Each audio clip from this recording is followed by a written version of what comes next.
তো ইনারা কিন্তু আগামী 30 ঘন্টা ধরে ঝড় তোফানের ভিতরে কিন্তু বসে রয়েছে, মানে তাদের ব্রিজের ভিতর থেকে ধাক্কা দেওয়া, মানে বাংলাদেশের বর্ডার পার করে দিয়ে দিছে মানুষগুলো কিন্তু পশ্চিমবঙ্গের।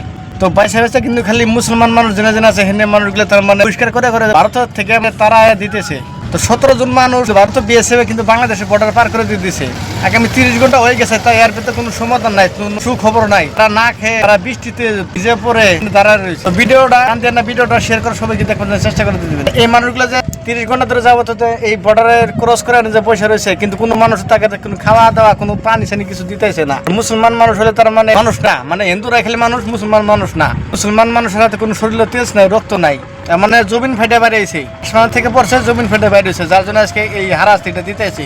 মানুষগুলো যে এখানে যে তারা রয়েছে, কষ্ট লাগে না? তারা তাদের কি বাড়ি করতে নাই নাকি? ডকুমেন্টস কি কি লাগে একটু যে সব আছে, তারপরও কিন্তু তাকে বহিষ্কার করে দিতেছে। মানে ভারতের যেটা বর্ডার আছে, বর্ডারটা ক্রস করে মানে বাংলাদেশের সীমান্তে মানে পার করে দিয়ে দিছে। আর ওইখানে কিন্তু বহুতগুলো বিএসএফ খবর বা কোনো সিদ্ধান্ত এখন পর্যন্ত দেয় নাই। ভাই আর কতদিন কষ্ট করাবা? মুসলমান মানুষ যদি কষ্ট করা লাগে ভাই, তার মতো আর দুঃখ থর জায়গা আছে নাকি? মানুষকে ধরে ধরে তোমরা যে বর্ডার ক্রস করে পার করে দিতেছো ভাই, তোমার মানুষের ভিতরে কোনো ময়দা নাই নাকি?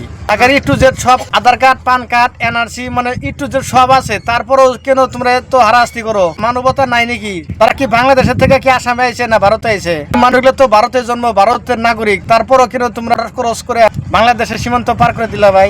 17 জন মানুষ ঝড় তো রোদের 45-40 ডিগ্রি রোদের ভিতরে তারা তাপমাত্রা পাইতেছে, আর কেন এত কষ্ট করতে হয়? কি মানুষ না? সব সহ্য করবো, কিন্তু আল্লাহ কিন্তু সহ্য করবো না। আল্লাহ রাতে যেদিনকে পড়বা এদিনকে আর ছেড়ে দিব না। মানুষকে কষ্ট দেওয়া কিন্তু ভাই করাবো, সব কষ্ট কিন্তু সহ্য করার পারে আল্লাহ, কিন্তু মানুষের কষ্ট দিলে কিন্তু ওই আল্লাহ সহ্য করে না। আল্লাহ কিন্তু 18,000 বানাইছে, তারপরে কিন্তু মানুষ সৃষ্টি হয়েছে। জিন আর ইনসান, এই দুইটা বস্তু পৃথিবীতে আইছে।